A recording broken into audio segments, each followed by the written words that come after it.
Son las 6:58. Buenos días, dominicanos, dominicanas, ciudadanos, ciudadanas del mundo. Julio Martínez Pozo. Los comentarios de los temas más importantes en el programa de mayor influencia de la radio y la televisión nacionales. Hoy nos ocupamos, pues, de dos temas, básicamente.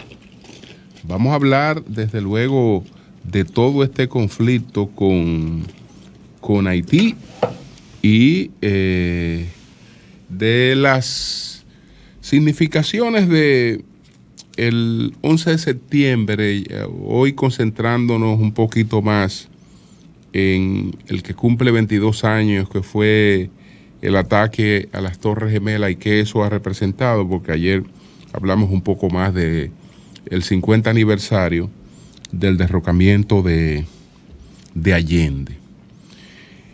Quiero saludar que en el día de hoy,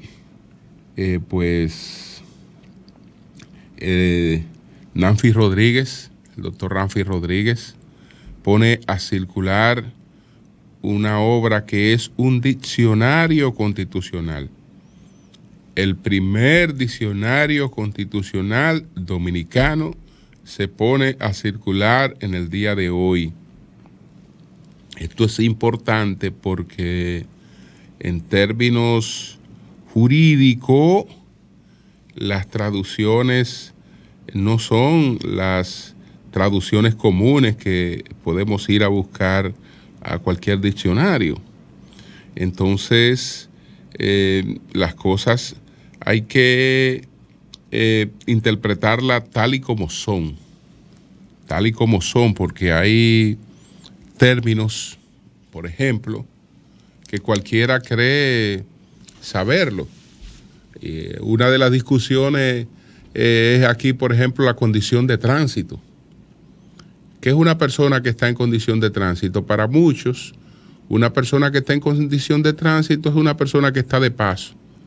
Una persona que va de un país a otro, está en un aeropuerto, está varado, está en condición de tránsito o está esperando unos días para irse a otro país. Eso es una condición de tránsito para el común de la gente.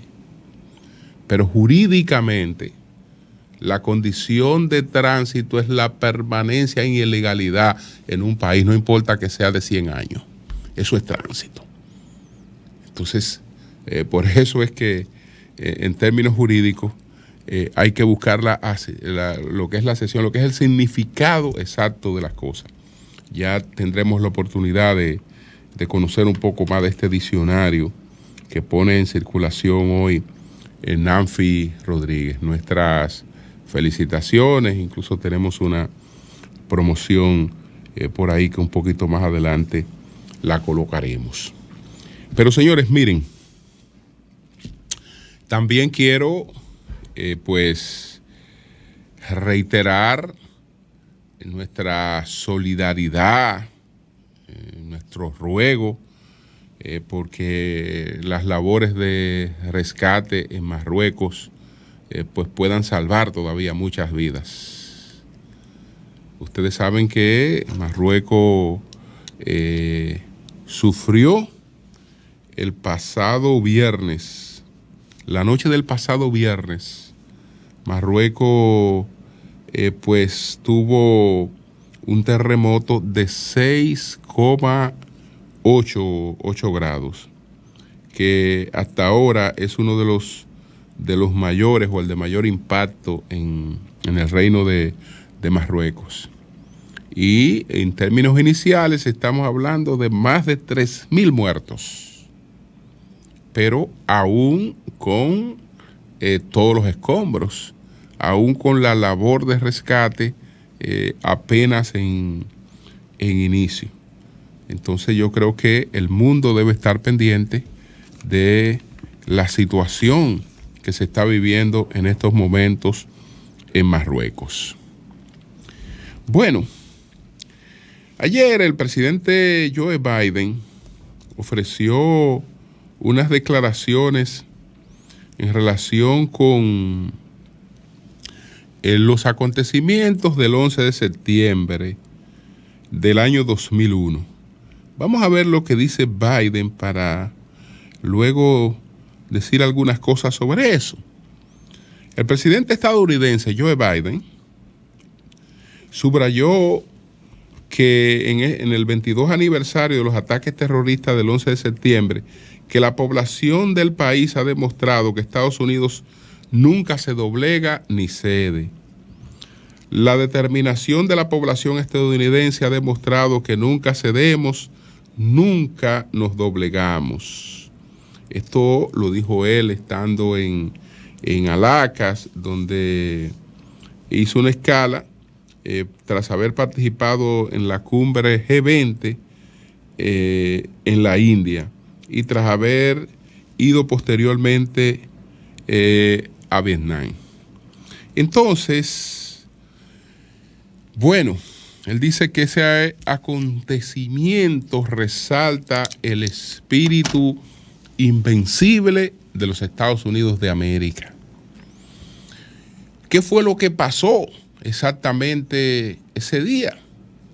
¿Por qué esto tiene tanto impacto, además de la tragedia humana? Porque estamos hablando de 5,000 personas o algo más que se dirigían habitualmente a sus labores y no estaba nunca supuesto a darse una tragedia de esta naturaleza, porque un atentado terrorista siempre fueron de menor alcance. En cualquier parte del mundo se puede producir un atentado terrorista, porque es una acción muy individual. Después que un individuo decide que va a entregar su vida a alguna causa, pues esto es difícil de controlar, muy difícil de controlar, ni siquiera con mecanismos tecnológicos que Estados Unidos lo tiene hoy todo a su disposición. Porque una cosa, por eso es que teóricamente algunas cosas se definen con facilidad, porque una cosa es lo que la tecnología te brinda y otra cosa son los recursos disponibles para tú ver lo que la tecnología te brinda. Nosotros podríamos tener todo el país vigilado, pero si no tenemos los recursos disponibles para atender lo que la tecnología nos brinda, para responder frente a lo que la tecnología nos brinda, como quiera tenemos limitaciones. Y aún los países que tienen eso, tienen limitaciones. Tienen limitaciones, serias limitaciones. Entonces, Estados Unidos recibe miles de personas y escucha miles de conversaciones y ve en las redes miles de potenciales actos terroristas. Pero se cometen decenas de actos terroristas. Decenas, lo que quiere decir que dentro de los miles que tú ves, te es difícil llegar a lo que realmente se pueden ejecutar. Bueno, lo que ocurrió ese día derrumbó una de las tesis políticas más populares, pero una de las más efímeras. Porque después de lo que ocurrió en el siglo XX, que el sistema liberal encabezado por los Estados Unidos, aquel sistema que se basó en el cristianismo, impuesto como religión universal por los romanos. Entonces, sobre esa basamenta, el liberalismo construyó una serie de cosas que potenciaron el nacimiento de las democracias liberales empujadas por las revoluciones burguesas. Entonces, en el siglo XX, ese sistema mostró ser invencible, tal y como lo destaca ahora el presidente Biden, pero no frente a los ataques, sino frente a las cosas que habían ocurrido antes, porque derrotó las dos más graves amenazas. A mediados de siglo había derrotado al nazismo, había derrotado la amenaza de Hitler, el nazismo y el fascismo, para citarlo en conjunto. Entonces, quedaron en la sepultura. Y ese enemigo quedó en el zafacón de la historia. Pero de las mismas cenizas de ese conflicto salió el conflicto de la Guerra Fría. Porque Estados Unidos no ganó esa guerra solo, Europa no ganó esa guerra sola, sino que lo hicieron en una alianza con la Unión Soviética. Una alianza con la Unión Soviética. Entonces, la Unión Soviética pretendía la suplantación del capitalismo por el socialismo. Y a partir de los resultados de la Segunda Guerra Mundial, donde aparentemente resolvemos la mayor amenaza, se levanta el conflicto de la Guerra Fría, y entonces ese conflicto queda aparentemente saldado en el 1989, ya cuando simbólicamente se da el derribo del muro de Berlín, etcétera, etcétera. Entonces ahí es que se proclama que el fin de la historia. Ahí es que se proclama el fin de la historia y nadie tiene duda sobre el carácter invencible de la democracia liberal encarnada y representada por Estados Unidos, y que Estados Unidos es una superpotencia mundial que no tiene sombra. Contra ese criterio es que se levanta el atentado del 11 de septiembre, porque el atentado ocurrido contra las Torres Gemelas, el primero el 11 de septiembre del año 2001, lo que derriba es la idea de que ya Estados Unidos no tenía rivalidad. No, hay rivalidades, y esas rivalidades ahora tienen un carácter distinto. Esas rivalidades tienen un carácter distinto, y no es verdad que no hay nuevas amenazas y una serie de cosas, y ese criterio de invencible, pues queda totalmente cuestionado por esa situación. Entonces, ese es uno de los elementos, esa es una de las lecciones que ofrecen estos ataques, que fíjense, todavía no tenemos traducido todo lo que sería un enfrentamiento, un gran choque de civilizaciones. Porque ¿quién ataca a Estados Unidos? ¿De dónde vienen los que atacan las Torres Gemelas? Son una derivación del mismo tronco.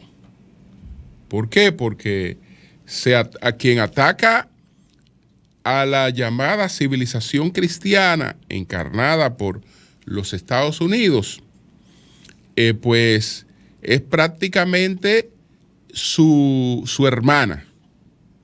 Es prácticamente su hermana porque ambas son hijas de una misma creencia. Ambas originan del Dios de los judíos. Ambas originan del Dios de los judíos, del Dios único de los judíos. Entonces, estamos hablando de que son ramales distintos, los dos grandes ramales del Dios de los judíos. Es decir, estamos hablando que Estados Unidos es que esos ataques se dan entre una misma familia, aunque la familia tenga diferencias distintas. El mundo de hoy, el mundo que se va levantando hoy, tiene componentes más dispersos que lo que representaron esos ataques. ¿Por qué? Porque en esta lista donde solo hemos hablado de monoteísmo, hay otras civilizaciones que no son monoteístas, pero que vienen con un nivel de desarrollo que hoy son realmente el potencial rival. Es el caso de China. China no es una civilización monoteísta. Es una civilización respetuosa de todas las creencias, pero sobre todo el confucianismo tiene un gran impacto entre ellos que apela realmente a buscar no una creencia en Dios, sino a una creencia en el propio ser, en una iluminación interna del propio ser para pautar su conducta en la vida. Entonces, tenemos por una parte el confucianismo que se levanta prácticamente en una posición de predominio que hoy nadie discute. Pero tras el confucianismo, que también tiene mucho budismo, viene también el budismo. Viene el budismo porque hay otra civilización que también viene en alza. No es monoteísta, es también representada, es también respetuosa de todas las creencias, pero su característica básica es el budismo. Un budismo también relacionado en ambos casos con el taoísmo. Con el taoísmo. Entonces, aparte de estas presencias monoteístas que conocemos, que sabemos que existían, porque sabemos que del judaísmo nace el cristianismo, que del judaísmo nace el islam. Aparte de esto, y que creíamos que el mundo era ese, el mundo no es ese.